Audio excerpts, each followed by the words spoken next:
Good morning, everyone, and good afternoon if you are in France. Thank you for joining us today to discuss innovative solutions to ensure safer infrastructure in a world where climate change is one of the biggest challenges. My name is Lillie Catanzano. I work at the French-American Chamber of Commerce of Texas here in Houston, and I'd like to share with you some information about the Chamber. So we are a non-profit organization, and our mission is to facilitate business connection between France and Texas. We collaborate with a large network of companies, and as you can see on your screen, we collaborate with major industry players, but as well with smaller innovative companies. The FACC Texas hosts over 50 events per year, and we discuss various topics on energy transition, medtech, innovation, and entrepreneurship. To finish this with this short intro, I'd like to invite you to visit our website, facctexas.com, and you can review our membership offers and our services to join our business community. Now it is time to give the floor to Renaud Seigneuric, Attaché for Science and Technology at the Consulate General of France in Houston, who helped us to set up this webinar. Thank you, Renaud. The floor is yours. Thank you, Leah. So yes, we are part of the Service for Science and Technology, and our role is to connect French and American scientists trying to accelerate the scientific process. And for that, we have a number of tools. Next slide, please. Yes, so we are trying to foster or strengthen the mobility of students with a number of programs that are on the bottom, like the Chateaubriand Fellowship or the Thomas Jefferson Fund for PI and students. We are also involved in innovation with two different programs, NEDVA and YEI. And by the way, NEDVA is a program that Toto is actually experienced because it was a laureate. This NEDVA program aims at selecting French startups and exposing them to the US ecosystems, and YEI is the reverse. Today, it is a Café des Sciences, so a seminar, a webinar dedicated to a technological or a scientific problem. And I will briefly mention about two others, the French-American Innovation Day, and right now, the Factor Symposium. So next slide, please. Just to let you know and to save the date for this symposium about COVID-19, co-organized with the Baylor College of Medicine, we will mention, address different topics such as second generation of vaccines, traffic modulation amid COVID-19, the concept of One Health, and just to let you know that Peter Hotez will be the moderator of the Q&A. Next slide, please. So another save the date for French-American Innovation Day, which is an event where we will actually mix scientists from the private and academia, startups and larger companies, 3 half days dedicated to bio-inspired and especially biomimicry approaches applied to solar energy, wind energy, energy efficiency, city resilience, and third day will be about water management and recycling. Voila. So I will see you at the end of this Café des Sciences webinar for a short synthesis. Now it is the time for me to introduce our moderator, Dr. Belarbi. He is a distinguished professor of civil engineering at the University of Houston. So Dr. Belarbi, the floor is yours. Thank you, Renaud. It's my pleasure to moderate this wonderful gathering here. And as a moderator, I'm supposed just basically to make sure that everybody is on time and take care of the questions. But I decide to give a 2 or 3 minute introduction to the topic of today. So next, please. When we talk about, when we look at the topic of today, is basically we're looking at 2 things. One is the climate change and also the structural health monitoring of existing structure and a new structure as well. If you're aware, the National Climate Change Assessment, NCA, under the Global Change Research Act of 1990, they conducted, and the heads will be deducted every 4 years and report to the President and the Congress of US. So In 2014, there was a third national climate assessment. And then in 2018, there was the fourth national climate assessment. And we're expecting to have another one hopefully next year. Next. Some of the findings of those gathering, they identify 12 items, and I don't want to go through all of them, but some of them you can see at the water, the health, the economy, those are the effect, if you wish. And one of the 12 items is the infrastructure. Next. Next. Okay. When we look at the infrastructure, there are like 5 or 6 bullet. No, go back. There are 5 or 6 bullet items. Go back, please. Sorry. Back, please. Yeah, there are 5 or 6 bullet items in those findings, and I'm just listing here. Next, please. I'm just listing here. I think it's moving fast. Okay, right here, please. It said that our nation agent is deteriorating infrastructure. It's further stressed by the increase in heavy precipitation event, coastal flooding, heat, wildfires, and so forth and so on. And it says without adaptation, climate change will continue to degrade our infrastructure performance over the rest of the century. So this is a big issue here. I added here also one item to deal with the oil and the gas industry, and it says increased drought risk will threaten the oil and gas drilling and refining, as well as the electricity generation from power plant, and that's basically because of the lack of water for the cooling purpose. Next. Now let me go to the structural health monitoring. I think the wonderful panelists here will be giving you some ideas about what I mean here about structural health monitoring. And this is used to 2 areas of the infrastructure. One is the new structures, and some people, they refer to it as the green construction, if you wish. And this is a forward-looking infrastructure design, planning, and operational measures and standard. And if you look at to the right, they're like the 5 adaptation stages and progress that include the awareness, assessment, planning, implementation, monitoring, and evaluation. As for the existing structure, and usually they refer to it as the brown structures, monitoring the health of structure using the structural health monitoring as a data-driven remedy for civil infrastructure safety, HM application empowered by smart distributed wireless mobile and participatory sensor network. And we have at least one of the presenters will be talking about the sensors and those things. So in the structural health monitoring, there is the passive and active.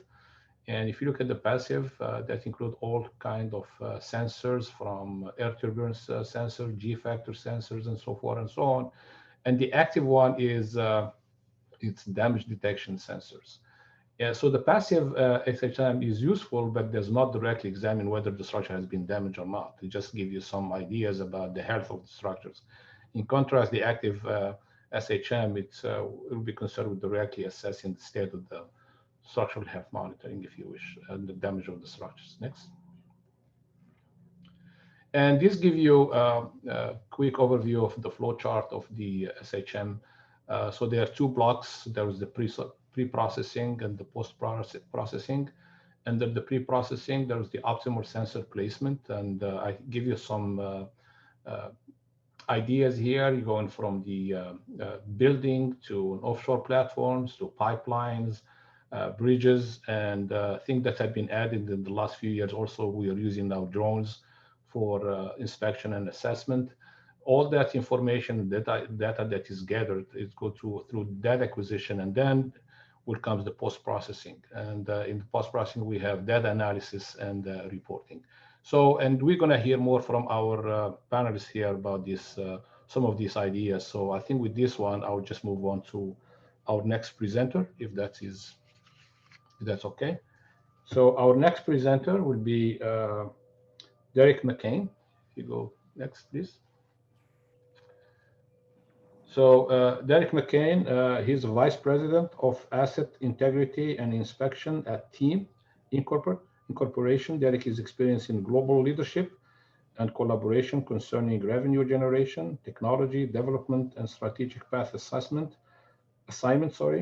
After receiving his bachelor in business administration from California State University, Derek worked more than 17 years with Apris RDT for testing, inspection, and certification worldwide. Then he joined team about 2 years ago to lead the mechanical integrity program. So Derek, the floor is yours. All right, thank you, Dr. Belarbi. And good morning, everybody. So this morning, I'm briefly going to touch on a very big topic. So monitoring structural integrity amid climate change. So a little bit about TEAM and where I'm at today. So TEAM is one of the largest global service providers for asset integrity. So we really focus on integrated digitally enabled asset monitoring.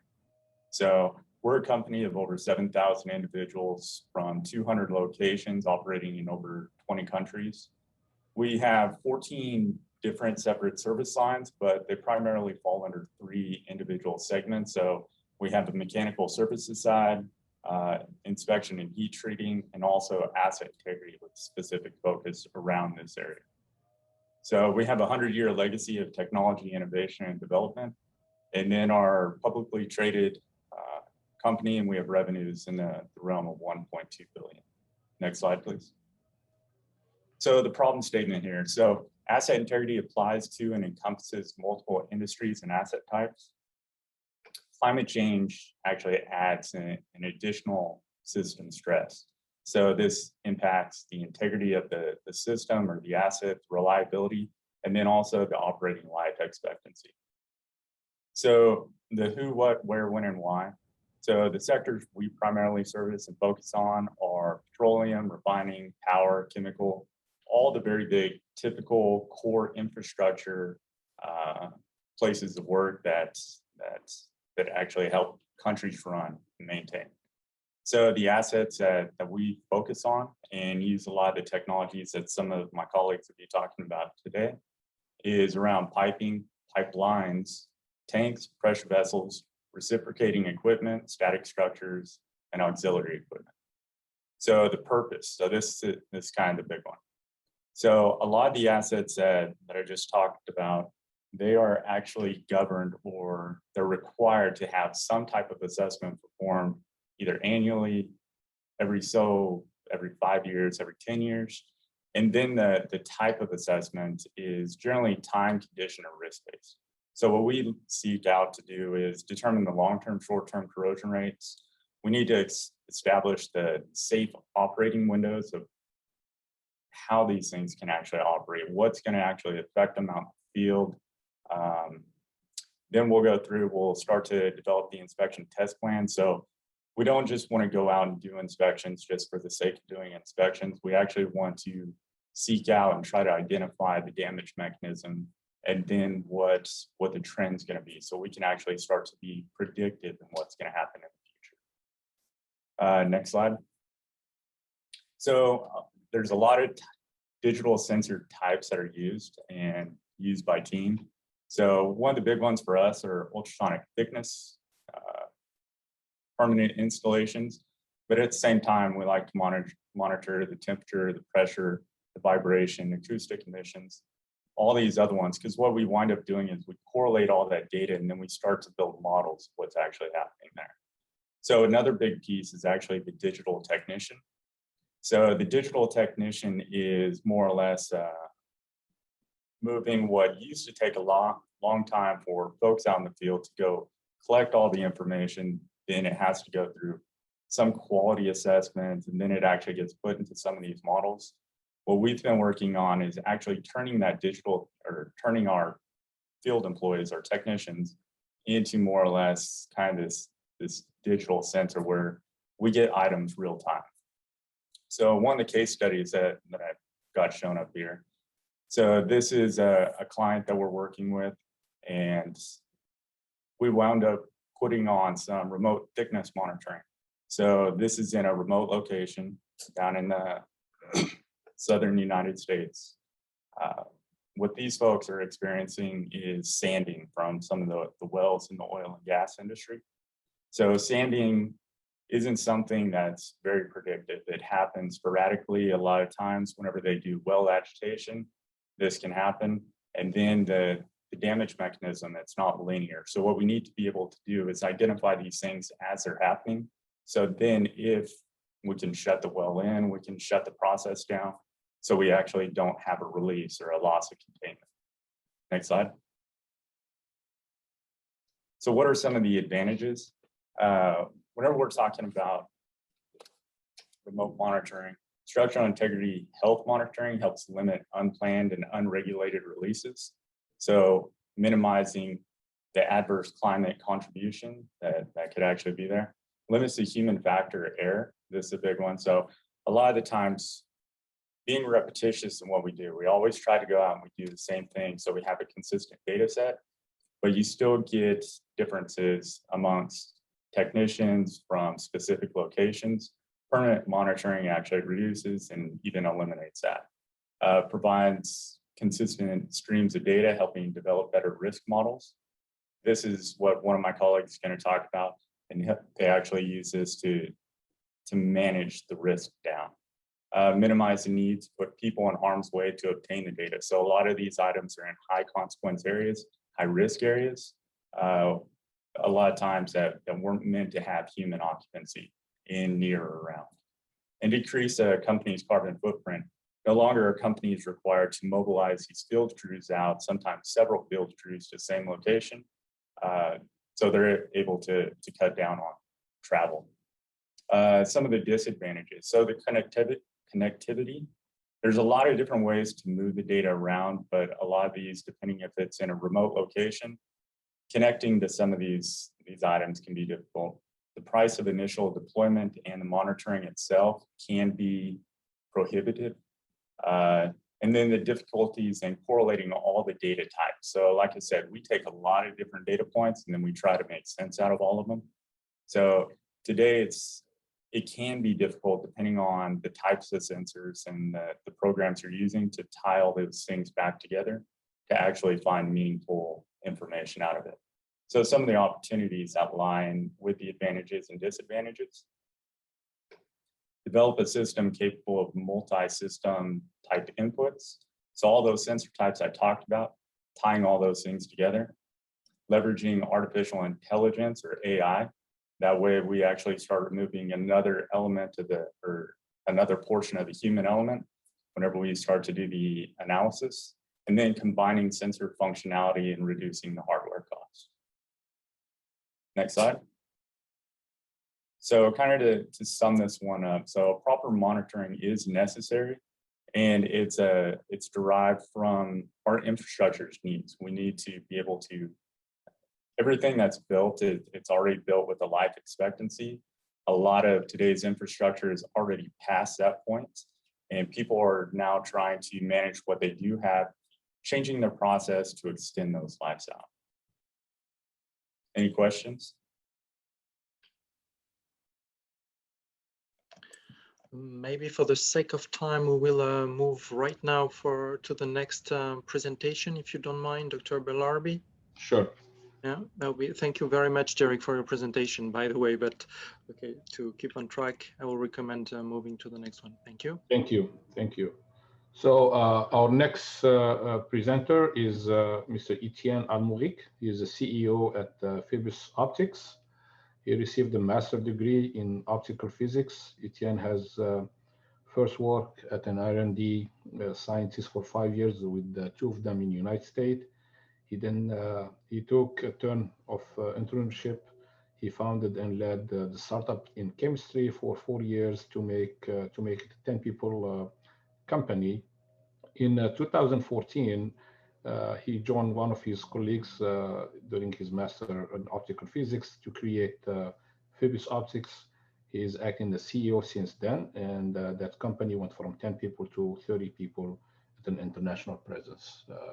Etienne, the floor is yours, please. Thank you very much for the introduction, Dr. Belarbi, and good morning, everyone. I'm glad to present today how distributed fiber sensing provide a good solution for structural integrity monitoring, especially amid climate change. So first, a quick slide on who we are as a company. We are a technology provider. We are based in France and specialized in distributed fiber optic sensing. I'll come back to what that means exactly. So we're based out of Pau, southwest of France, where we do all the production and R&D. We are also a test center that you can see bottom right. We're also based in Paris and in Strasbourg through partnership with a university. And we have location in Houston, USA, in Tunisia, North Africa, and we are now opening a new branch in Middle East. We are experiencing a quick growth as a company with a 70% increase in revenue over the past 3 years. Our technology are patented, and we put also a lot of effort in both production, the quality of the production, but also in R&D to keep developing our technology. As a company, we are present in, we provide our solutions to a wide range of markets. So of course, civil engineering, but also oil and gas and geothermics, perimeter security, seismic acquisition, and also energy transportation and marine renewable energy, where we provide mostly monitoring of power cable. Next slide, please. So how, through our different market and application, we of course face new challenges due to climate change, and we forecast and foreseen those challenges coming. So for example, in pipeline monitoring, where we provide leak detection, third-party intrusion, and strain and soil movement, there will be, of course, some new type of failure, especially due to soil movement or earthquake. And this is something we'll see we can provide with distributed fiber sensing. In monitoring for infrastructure in general, and more specifically for bridges, tunnels, dams, dikes, or even nuclear power plants, here the challenge for us is to go to a monitoring of the aging of the infrastructure to understand what will be the impact on the lifetime duration and be able to provide data to improve the prediction on this age. Regarding power cable and marine renewable energy, again, especially for wind farm, offshore wind farm, the occurrence of unexpected strong winds or tsunamis or large environmental events raise clearly some new challenge, especially for the power cable, since it's really the bottleneck for offshore wind farm, for example, because if you lose the power cable, you lose all of your wind farm in once. And so distributed fiber sensing provides also solution for monitoring that type of infrastructures. And finally, perimeter security, although it's not a infrastructure monitoring per se, clearly face also a new challenge. And at Phoebus, we put a lot of effort in developing new algorithm and machine learning to accommodate with extreme climate events in order to reduce false alarm, which is key for a perimeter intrusion detection system. Next slide. So this is about the technology. So we are specialized in distributed fiber sensing, but what does that mean exactly? First, Phoebus Optics manufacture all the type of distributed sensing that you can find on the market, which means distributed acoustic sensing, we call it DAS, DTS for distributed temperature sensing, and DSS for distributed strain sensing. So although the physics behind it can be quite different, the main principle is the same. We always plug a box, which is called the interrogator, into a standard fiber that can be already deployed. And we launched a laser pulse in it. It's like we are scanning this fiber over tens and tens of kilometers. This laser pulse propagates and generates some backscattering. And this backscattering part of the energy will be analyzed by our sensors. And that's where we will extract the information we're interested in. And that way we can transform a 50-kilometer long fiber into 50,000 sensors of either strain, temperature, or acoustic vibration. So now if you place this fiber along any type of infrastructure, can be a pipeline, a bridges, a tunnels, or just in the soil, you will be able to provide a wide range of application.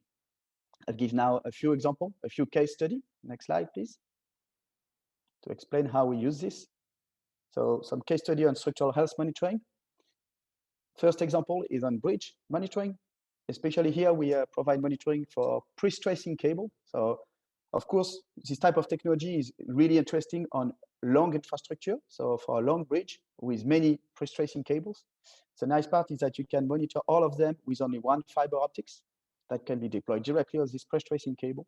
And in that case, it will provide two main types of surveillance. One on the aging, because you will be able to get information through precise frequency monitoring of this cable, their vibration, and their eigen frequency. That will give information on how the cable behaves and what's its expected lifetime. And also, we will be able to detect even the smallest break in this cable even a wire break will be able to be detected, as you see at the bottom right of this slide. Next slide, another example now on pylons for overhead power cable. So in that case, of course, bigger it is, the pylons, the more you need surveillance and monitoring. In that case, the fiber optics is directly embedded inside the reinforced concrete that structures the pylons. As you see bottom right, this is a graph showing all the deployment of the fiber inside the reinforced concrete that consists of the pylons. And on top right, you see the strain monitoring over time that is being measured and monitored through Brillouin monitoring, we call it. So this kind of monitoring can be performed either as a permanent monitoring by placing an equipment, can be remote because you just need a continuity in fiber optics, but it can be placed in a safe environment. Just the fiber needs to be on the infrastructure, or using the equipment you see in the middle, which is a portable device that can be carried out to different type of location. And you can come and make a measurement every week, every month, or every year, just to follow how the infrastructure evolves. And the last example of distributed fiber sensing use and deployment, this one is about a recent installation of monitoring of pipeline in the United Arab Emirates. Actually, so we provide leak detection in that case, but clearly by just using a standard fiber that is deployed for also telecommunication purposes along the pipeline, we can detect a leak of gas in that case. But of course, we can also use a fiber to detect geohazards or any strain or underground cavities that could have an impact on this pipeline. And the last, we can also provide acoustic vibration on it to provide a third-party intrusion, for example, on the pipeline. That was the last example. Thank you all for your attention. Of course, I'd be glad to answer any question if there is.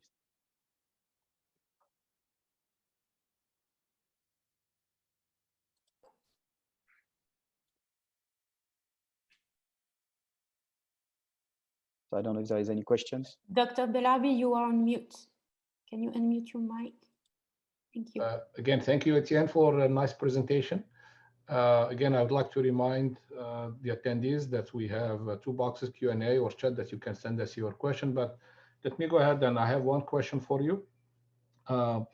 In one of your slides, you showed this distributed sensors. Are you saying that with the fiber optics cable already installed, you can have thousands of sensors along the fiber and obtain real-time measurement over every very long distances? Yes, that's exactly the case. It's a good summary. We can really use either existing fiber. It can be a brownfield, right? We can also, of course, do greenfield. And we can transform this fiber in real time, into thousands of sensors over 10 kilometers, 100 kilometers, or thousands of kilometers. As long as there is a fiber optics, even something already installed, and not specifically for this purpose, we can plug our equipment and transform it into thousands of sensors. That's really the interesting part with distributed fiber sensing. Another question from the audience. It says, what is the precision of the strain measurement with the optical fiber optics? Okay, interesting questions. So with a Brillouin system, so the one that provides strain monitoring, we are able to detect a few micrometer per meter, say 2 to 3 micrometer per meter as a repeatability at 2 sigma.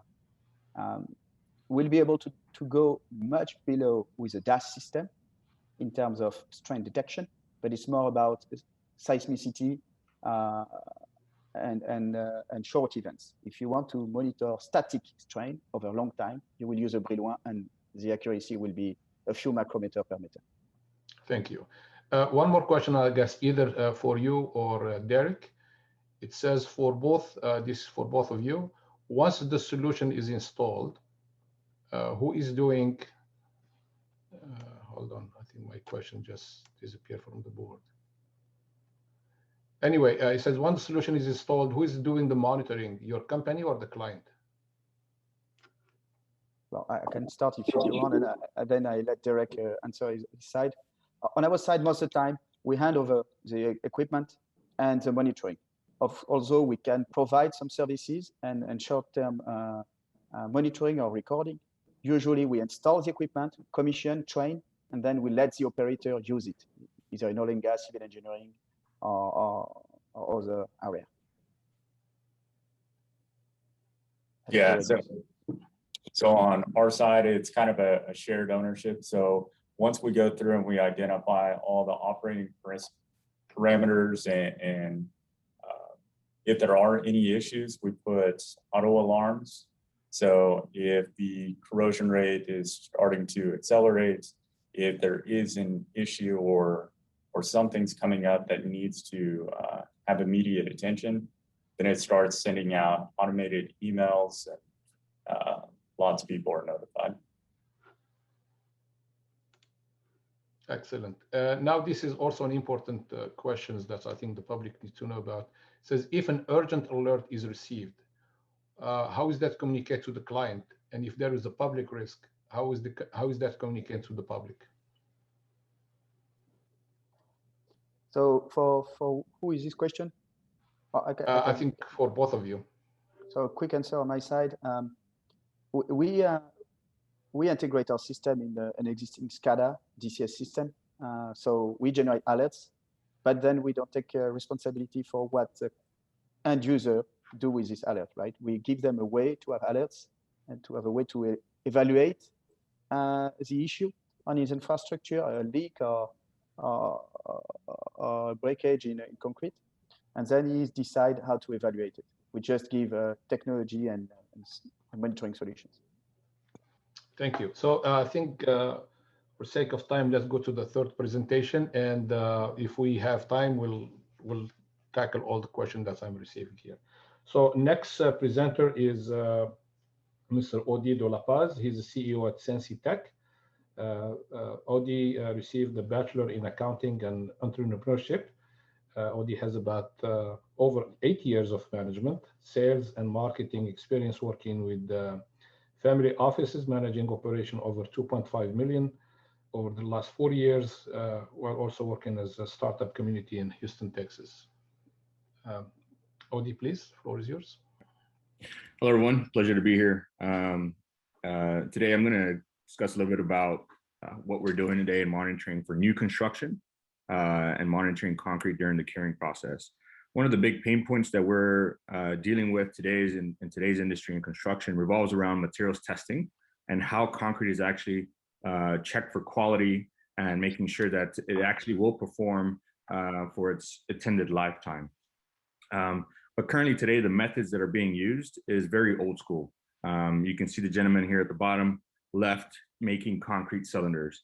And that is basically the usual way of how today's world is testing concrete for any new construction that's being placed out there in the world, from runways to bridges to vertical buildings. The downside of doing this type of monitoring or quality check is you're taking a sample from the concrete truck that's being placed out there in the field, and then you're basically curing these samples in a lab environment. So you're really not getting a full understanding of how the concrete is going to perform in the field, which is the most important factor here. So in most cases, we're getting inaccurate results on how the concrete is going to perform in the field and really perform for its lifetime. Not only that, but to be able to get these results back from testing labs that are doing this type of sampling, it takes on average between 3 to 10 days to get these types of data results to the engineers, so that way they can make a decision on whether or not there's good concrete or bad concrete. And you have minimal cases where there's bad concrete, but in those cases, you have to tear up the entire concrete and start over again. And that's the worst case scenario. And then you get tied up into litigation and figure out who's going to pay for it. So those are the types of things that we want to be able to give the user or the client data up front so they can make decisions on whether or not they can move quicker on this project. Not only that, but there's also, if you want to go back one more slide, there's also the ability to monitor this type of concrete for the long term and understand what the cost is associated with those type of monitoring methods and understand whether or not it makes sense. But really the maintenance side of this is the most important thing, just because, you know, you're gonna, after an earthquake or after a flood or environmental effects like that, you want to know whether or not your structural integrity is still there or not. So we're kind of going through the whole life cycle with part of our tech. Next slide. So a little bit about our product. We have it's a wireless concrete sensor, and the intent of the sensor is to be fully buried inside the concrete. And it is a wireless Bluetooth sensor that we're currently using. And what it monitors is temperature of the concrete and electrical resistivity of the concrete.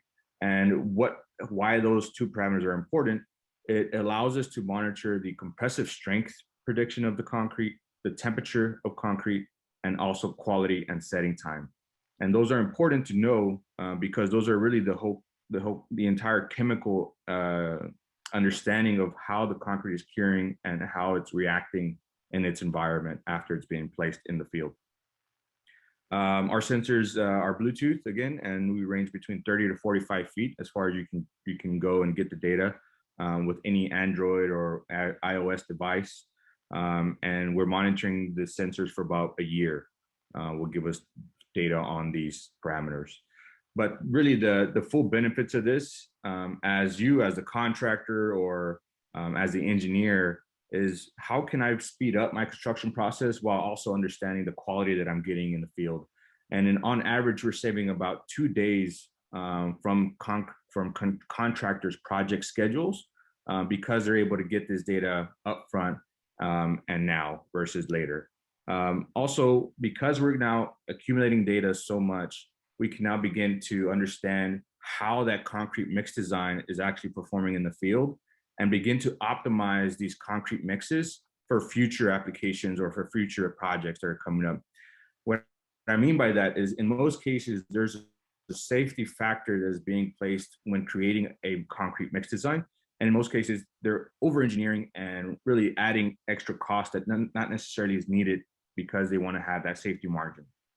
So if we're able to accumulate this data and provide this data to the ready-mix companies and let them know, hey, you can reduce part of your cement aggregates or different things like that by 5%, you're still going to get the same performance, but at the end of the day, you're reducing materials costs, which overall reduces emissions like CO2 and other things like that. So that's kind of the entire benefits of what we can provide on this.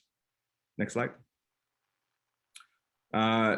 This is how you use the system. So you basically tie the sensor to the rebar that's there in the structure, and then you just pour the concrete over the sensor, and you leave the entire sensor buried, and you can go with your device or your tablet with the mobile app and wirelessly collect the data in real time. So this here on the right side, you see kind of how you're getting the data. You can also have PDF reports to make sure that you can share this type of reporting system to the engineers so they can give you a thumbs up and say you can move on to the next phase of the construction. Next slide. Here's a good, I guess, project case study that we worked on here in Houston, where we deployed about 120 sensors on this project. Interesting thing about this is this project, it was a 17-story building, and they had a specific window they had to meet in order to be able to stress cables inside of this concrete deck. And that specific number is 3,000 PSI compressive strength of concrete. And you can see on the bottom there, they poured the concrete at 5 a.m. on April 9th last year, and they actually reached that 3,000 PSI number by 12:45 p.m. So that's about 10 hours after placing the concrete that they were able to reach that amount. In most cases, they would have known this specific number, or they would have really over exceeded this number 3 days to 4 days later. And that's when they would begin to stress the cables and remove the formwork and things like that. So by able to give them this now, we were able to save them about 34 days from this project, from their project schedules. And they actually had an 11x return on their investment just by deploying 120 sensors.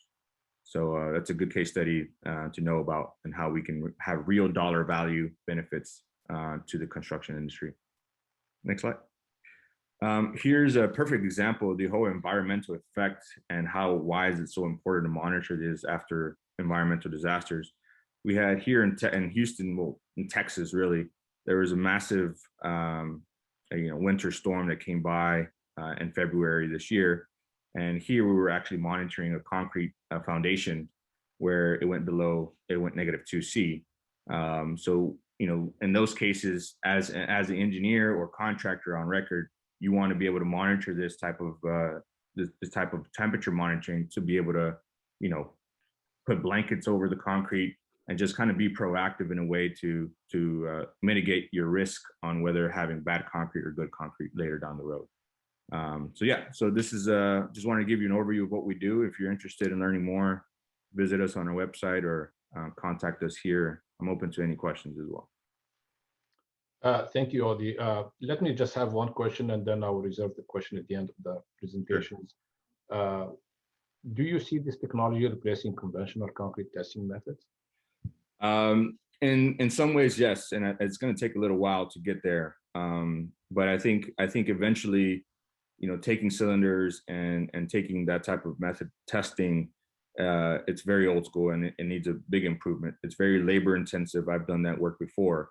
And eventually with using sensors, you could just get a lot more data up now, and we're able to do this much more accurately. That's in the field.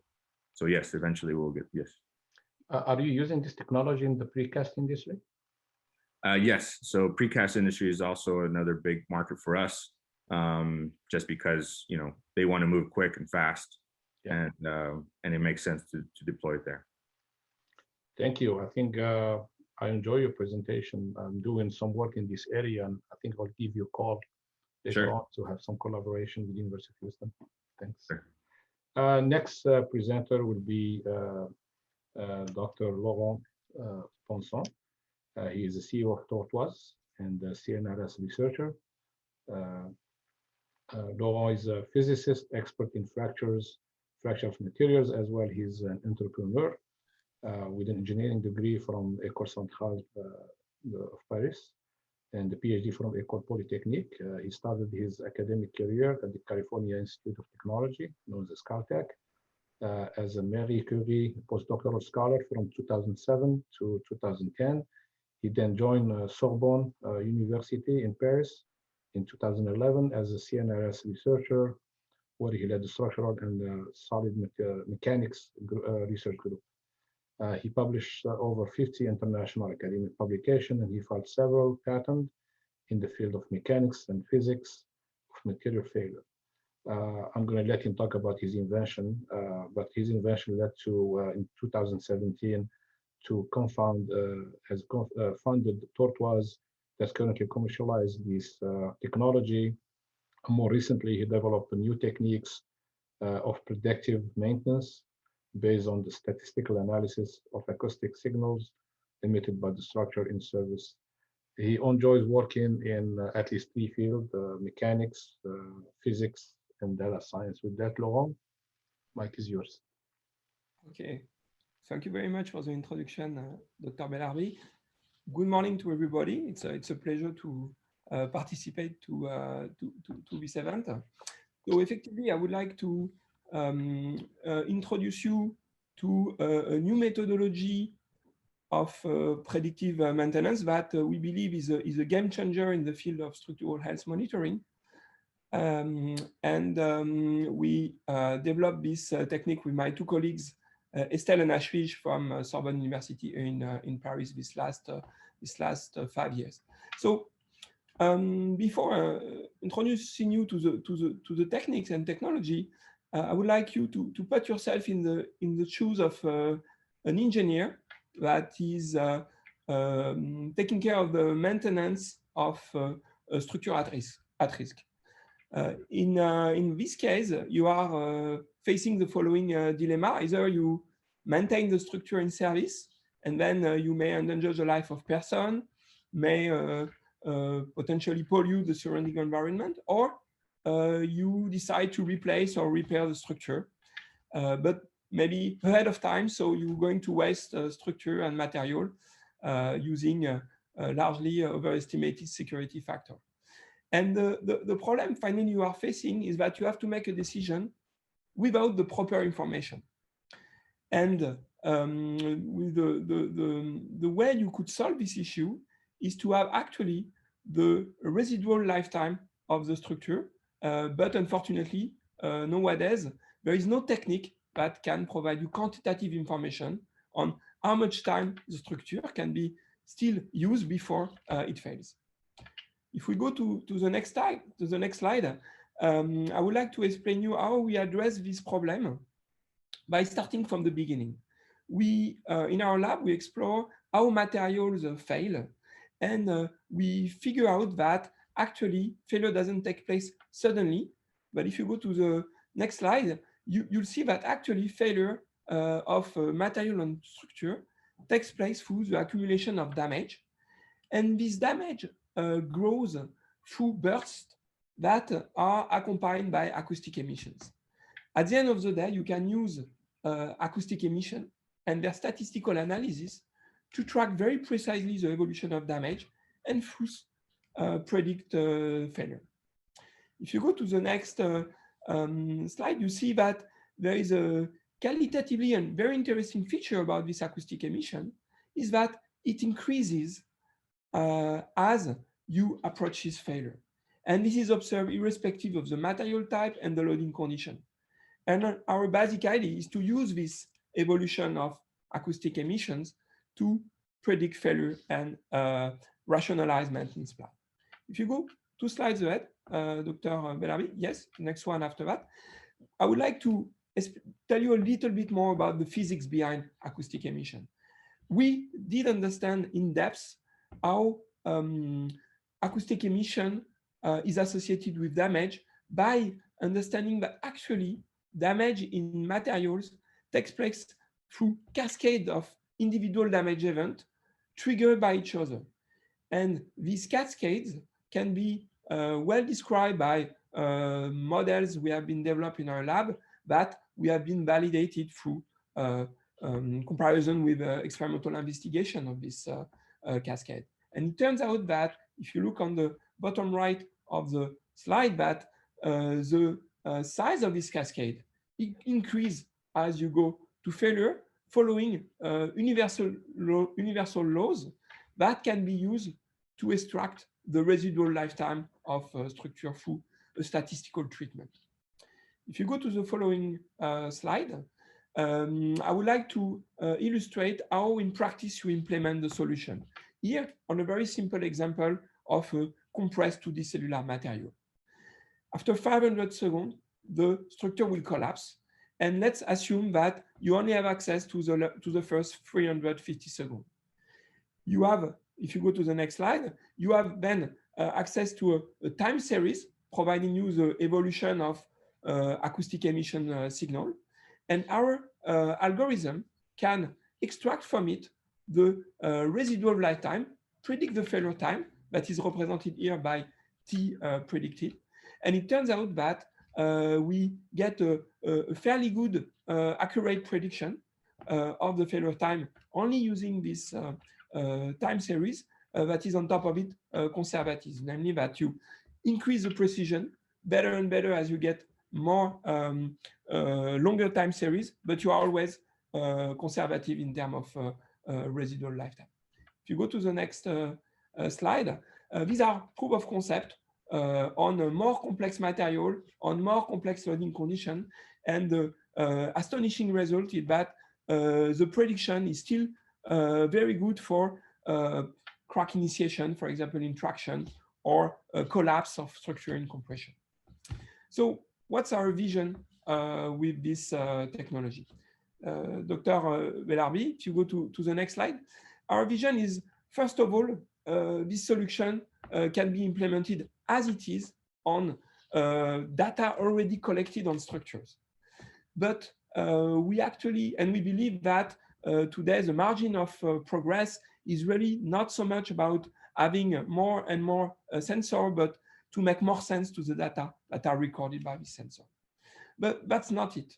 The next step for us is to use the information encoded in the acoustic signal to develop models of failure and calibrate models of failure that can be used not only to guide maintenance plans, but also test and validate solutions to extend the residual lifetime of structure. And for us, combining these advanced tools of acoustic signal analysis and the advanced tools of data acquisition, we can, I think, really impact the field so that we limit the ecological impact of structure and equipment. That's it. That's it for my presentation. I'll be happy to. Excellent, excellent. We have so many good questions. I think we have a few minutes to spare on going with those questions, but I would like myself to ask questions since I invite some people in the field of medical. Can one of the panelists draw the comparison between health from the medical point of view and the health and structure and engineering? Because talk about health people, I mean, that's why they was triggered to come here. They need to know about what do we mean by the health of infrastructure. Maybe I can try. Yes. The health of a structure in terms of mechanics is its ability to sustain load. And it turns out you think about a bridge, and the bridge is able to sustain the load related to the cars running on the bridge. So you talk about losing your health when you are in a structure when you are not able to sustain this load anymore. And as you can imagine, this loss of structural integrity is potentially catastrophic. Thank you. One of the good question here, I think for you, Laurent, can residual lifetime be predicted when data is not available from the beginning? So this means from the construction time? Yeah. So the basic idea of our solution is to use the evolution of the acoustic signal over a certain period of time. As a matter of fact, the longer the period of time, the better. But you don't need data from the beginning of the life of the structure. You may use some part only of the lifetime of the structure. And I think solution like the one proposed by Phoebus is suitable in the sense that you need a continuous monitoring over some period of time, but this period of time might be reasonably small. Good. I think following that one, there's this question for everybody. Are your prediction methods informed by your sensor measurement based on the remaining useful life approach? If not, can you name a few methods, approaches you implement?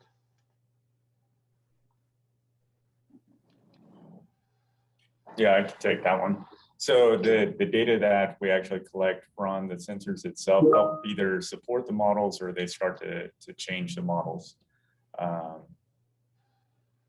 So let's see, predictive methods.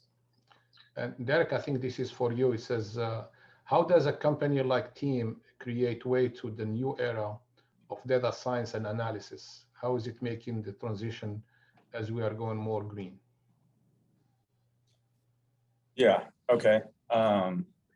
So whenever it comes to the data analysis or the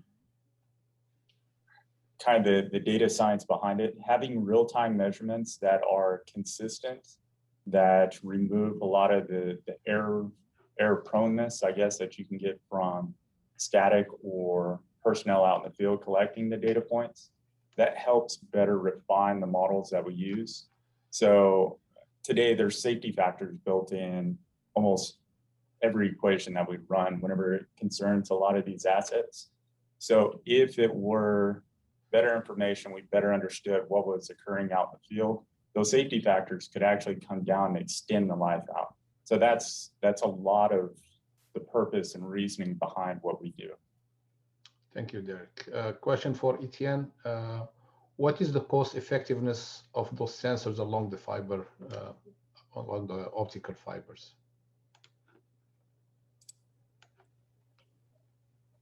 So the cost, thank you for the question. The cost effectiveness, so not really the cost they want to. So it really depends on on the size of the infrastructure, right? If there is a need for only a few data points, clearly our technology is not the one you want to implement. However, as soon as you start having hundreds and hundreds of meters or even kilometers, and that you need tens and tens, hundreds or even thousands of sensors, then clearly fiber optics sensing really makes sense, because except for the installation of the fiber, but sometimes we can use an existing one, or sometimes we deployed one specifically for the monitoring where the customer wants. Most of the cost is in the interrogators, in the box.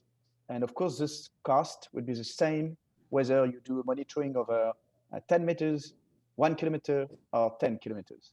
And so, of course, cost effectiveness will drop drastically when you have a long bridge instead of a small one, or when you're monitoring a pipeline of several kilometers or tens of kilometers or more, or when you do a perimeter intrusion detection system of a large array. Thank you, Etienne. Just so as information, you know, myself, I worked in some, about a decade ago, or some FRP, the fiber reinforced polymer, where I installed fiber optics in them. And those would be reinforcing bars. And we put them in concrete, and we call them smart reinforcing bars. Basically, they can sense and they can act. So we have some commonalities in terms of research. I think we are coming to the end of our presentation, though we have many other questions. I think this was a very rich program. I thank all the people who worked very hard to make it happen. And thank you for the invitation to moderate this session. With this, I'm going to turn the microphone back to Dr. Renaud Seigneuric to close these sessions. Yes, hello, thank you. First of all, thank you very much for your interesting and diverse perspectives and also case studies on the topic. Before concluding, I would like to have a word on extreme weather climate events. It is Earth Day after all today. So I'm not sure you are aware of it, but NOAA has been monitoring since 1980 what they call $1 billion weather and climate disasters. And the average, annual average over the 1980-2020 period is 7 such events, meaning that they cost more than $1 billion. And over the last 5 years only, this average is not 7, but 16. And actually, I was thinking, Laurent, maybe you could extract a universal law about this accumulation or cascade of damage events here. It's just a thought. Anyways, the annual record is also 16 events. And in 2020, a new record was set with 22 such events in 1 year. And it was also the 6th year in which we had a consecutive with 10 or more $1 billion weather and climate disaster events that impacted the US. So according to this NOAA index, Texas is actually the most US impacted state in terms of $1 billion disasters with 125. So here we often hear and often say everything is bigger in Texas. Maybe this is another way to think about it, unfortunately. And we definitely are concerned with these adverse climate events. So as we speak in 2021, according to this NOAA index, there was one weather and climate disaster exceeding 1 billion. It was this winter storm called Uri. Unfortunately, it killed a number of persons and also had massive economic impact. Its current toll is around 80 to $100 billion. So it's a huge cost. And thank you, Sensitech, for providing us with real concrete, I must say, data recorded on the 16th of February. That was very interesting. So if we summarize what has been said during the seminar, so extreme events and climate change, of course, add add more stress to the system and impact integrity, reliability, and operating life expectancies of structures. So it is very interesting to see how structural health monitoring becomes more data-driven, with an increasing number of disciplines that are involved in the field. Of course, engineers with mechanics and physics, but also data scientists, entrepreneurs, and startups. And just like Team Inc. mentioned, also new types of job with, for instance, the digital technicians they were mentioning. Concerning sensors, so we have the digital sensors, but also deployed sensors like Sensitech, or distributed like Phoebus Optics, where they are converting a fiber optic cable into a sensing element. And everybody has an increasing number of physical signals to be measured. It can be ultrasonic thickness, like Timing mentioned, temperature, electrical resistivity, like Sensitech, or Raleigh acoustic Brillouin Raman signal, just like Phoebus Optics does. We mentioned about digital twins for predictions, real-time monitoring, and also visualization of a signal as a function of time with an app or a portable device. We also mentioned briefly drones in the introduction. And after that, we have the data analysis. Tortoise mentioned using statistics. We also mentioned AI or ML, machine learning, as ways to learn more about the data. And Tortoise proposed also software as a solution, and interesting scaling laws. So, of course, as always, a few questions remains, and we can think about aging and the remaining lifetime of structures. Maybe in this way, building a database in the cloud could be of some help, and raises the question of who might access this, maybe a number of players in the field to increase rapidly the number of data points. Emerging directions raised today were the use of validated, calibrated models, and also learning more, extracting more information from the already collected data.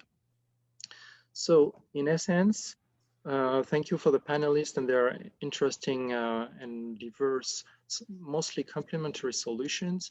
And I will be happy to see if and how they can interact with each other, and if they can find opportunities, scientists, like scientific or business opportunities together.